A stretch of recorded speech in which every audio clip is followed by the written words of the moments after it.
నీకు నాకు పరలోకం యొక్క మార్గము తెలియదు. నీకు నాకు పరలోకానికి వెళ్ళే దారి తెలియదు. నీకు నాకు పరలోకానికి వెళ్ళే దారి తెలియదు. కాబట్టి ఆ దారి తెలిసిన దైవ కుమారుడే నీ దగ్గరకు వచ్చాడో నేను తనతో పాటు పరలోకానికి తీసుకెళ్ళాలని. ఇంకెంతకంటే దేవుడు ఏం చేయగలండి? ఆయన దేవుడితో ఉండుట విడిచిపెట్టకూడని భాగ్యముగా ఎంచుకోలేదు. కానీ నీ నిమిత్తము నా నిమిత్తము దాసుని స్వరూపము ధరించి తనను తాను రిక్తునిగా చేసుకొని నువ్వు నేను పడి ఉన్న చోటికి వచ్చేసాడండి. ఎందుకో తెలుసా?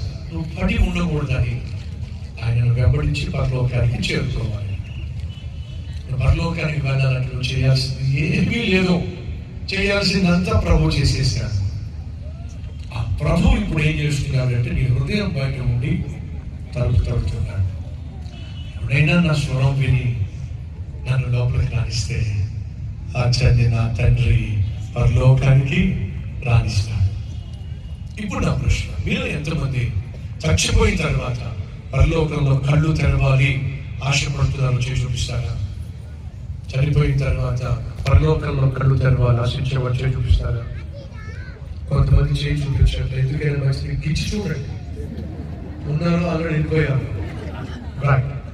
ఇప్పుడు పరలోకంలో మనం కళ్ళు తెరవాలంటే భూమి మీద మనం చేయాల్సిన ఒక చిన్న పని ఉంది. ఏంటో చెప్పండి? క్రీస్తును నీ హృదయంలోనికి ఆహ్వానించడం. ఆయనను ఆహ్వానించాలని ఏం చేయాలి? ఆయనే అంటున్నాడు, నీ ఇంటికి వస్తానయ్యా, నేను నీ హృదయంలోకి వచ్చేస్తానయ్యా. సిద్ధంగా ఉన్నాడు. తలుపు తెరిస్తే చాలు. ప్రార్థన చేద్దాం. ప్రతి ఒక్కరు కళ్ళు మూసుకోండి.